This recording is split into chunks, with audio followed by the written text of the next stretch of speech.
नासीर साहेब आणि गोल्डी साहेब आणि काय टेक्निशियन जे होते तेच बघणार असं सगळं होतं. आणि ट्रायल सुरू व्हायच्या आधी शम्मी कपूर आले, त्यांच्याबरोबर मुमताज होत्या ॲक्ट्रेस. आणि तर नासीर साहेबांकडे गोल्डी साहेबांनी बघत विचारलं, की "अरे, तू शम्मीला पण बोलवलंयस?" "हां, मला शम्मीनी सांगितलं, की मला पण रशेस बघायचे आहेत आणि मी माझ्या कलाकारांना रशेस दाखवतो, तर म्हणून मी बोलवलं आहे." पण "अरे, तू कशासाठी? आपण हा रशेस बघतोय, आपण काही फायनल प्रिंट काढली नाही, की ट्रायल पण अशी म्हणजे प्रिंट पण त्याची साधी काढलेली नाहीये. तर तू का आज बोलवलं आणि मुमताजचा ह्या चित्रपटाशी काय संबंध आहे? ती कशाला आली?" आता त्या काळामध्ये शम्मी कपूर आणि मुमताज यांचे प्रेमसंबंध निर्माण झाले होते.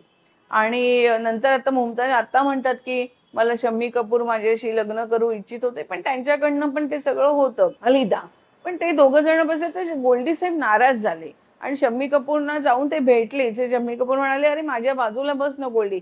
"नाही, नाही, नाही, मी पाठी बसतो." आणि असं करून पहिल्या लाईनीमध्ये मुमताज आणि ते शम्मी कपूर बसले. त्याच्यानंतर 5-6 रो नंतर शम्मी कपूर गोल्डी साहेब आणि नासीर हुसेन बसले. रशेस सुरू झाल्या. मात्र गोल्डी साहेबांचं ना सगळं लक्ष जे होतं सुरुवातीला, ते शम्मी साहेबांकडे होतं.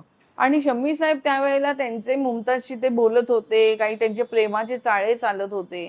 तर त्यामुळे गोल्डी साहेब डिस्टर्ब झाले, की "अरे, हा हिरो आहे, एक तर याला खरं बोलवायचं नव्हतं. पण नासेरनी बोलवलं आणि हा स्वतःचाच पिक्चर असून नीट बघत नाहीये आणि त्या मुलीशी त्याचे सगळे प्रेमाचे चाळे चालू आहेत म्हणून."